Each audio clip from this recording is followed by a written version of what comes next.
Let's discuss a very important subject. This is the subject of a Rebbe.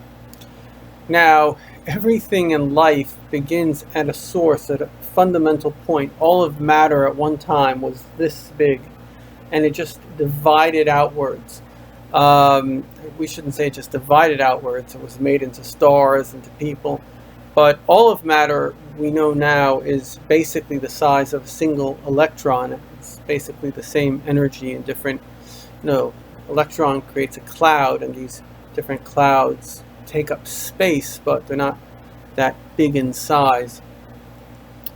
So that's the electron, that's matter, and that's time. Time begins at the first moment, and then it just continues. Space also, everything was right here, time, space, and matter, and then it just expanded. Space continuously expands.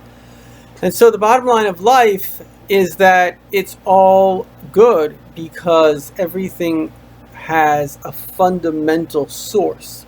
Now, what's really important is that the time, space, matter dimension is not a very, very, very sophisticated dimension. That's like anything. This,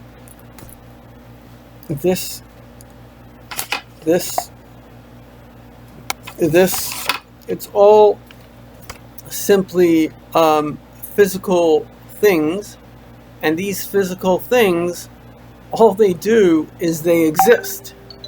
But if we want them to, sorry about that, if we want them to,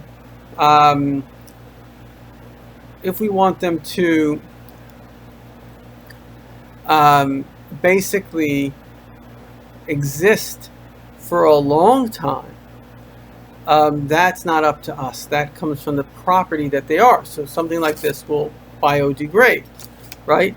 Something that's plastic, I don't know if it biodegrades. Something that's metal, they're different things have different degradable things. But then there's something else that's called the soul. Souls don't biodegrade. Souls are the original source of energy. They come from God. And so the thing about the soul is there's a source soul. The source is God himself.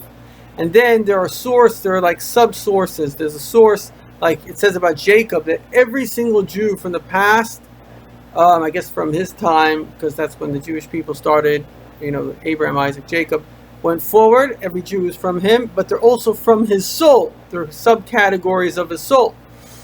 And then in every generation you have a Rebbe, and the Rebbe is the source of all the souls of that generation.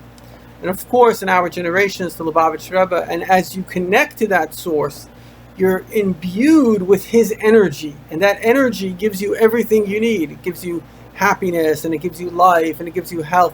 So to the extent that you're connected to that source soul, and you do, because he's basically in this world like Moses to tell you what God wants you to do, and you become his soldier, it's called a chassid, then you end up with a redeemed life.